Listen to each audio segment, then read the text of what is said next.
Hello everyone, this is Dani. Welcome to Activity 2, my presentation on what is language and how is it developed. Let's have a look. The important things about this definition is that language is culturally specific and we use it to express ourselves. My definition goes along the same lines. I said that language is a culturally specific manner of expressing oneself. By being both referential and compositional, it's afforded us the ability to describe things, places, and people, while also allowing us to have completely new and creative thoughts not grounded in anything specific. I believe that it is these qualities of language that has allowed humanity to proliferate as we have. We also had some unintended side effects to this. For example, art, music, and definitely abstract thought. Carrying on to language learning, you will see that I chose two definitions here. I specifically chose the second one because I agree with it. I see language learning as having two very clear components, one being knowledge and one being skills. The importance of these being different for every learner, based primarily on their age and L1 proficiency. I see beginners as being more vocabulary orientated in their learning, and as fluency increases, learning skills become more important to analyze language and to communicate effectively. I believe that at a young age, these develop simultaneously, whereas at an older age, skills from the L1 become transferable. These trends then tend to shift more towards the knowledge learning side and application of these. Language learning also takes place passively through immersion and actively through instruction. Next, we're going to have a look at language teaching.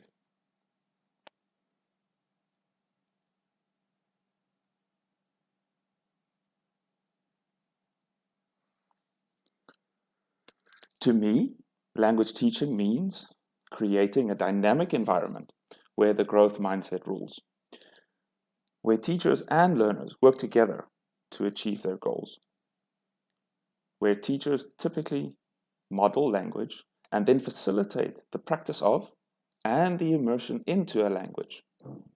The methods are varied and ultimately depend on the learner's goals. But overall, classrooms should be student-centered.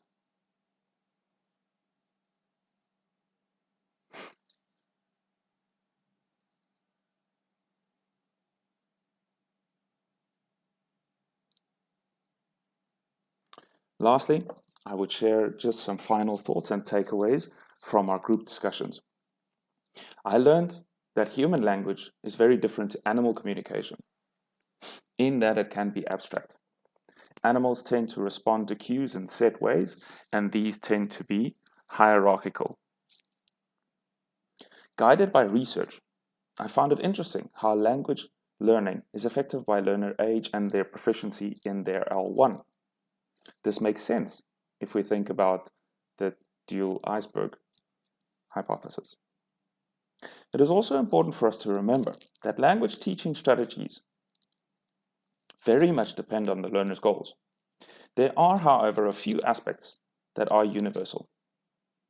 Classrooms need to be student-centered, and teachers need to act as facilitators. These will form the basis of dynamic classrooms, where everyone learns. Teacher focus should be on modeling rather than overcorrection. Thus, learners are supported and not intimidated in the classroom. Lastly, I would like to share with you my references.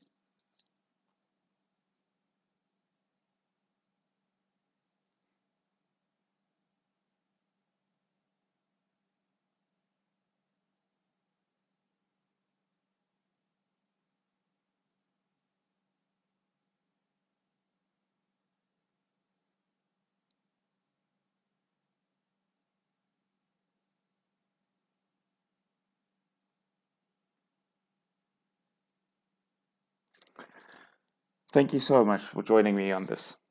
I hope that it was informative and that you learned at least a little bit, as I did.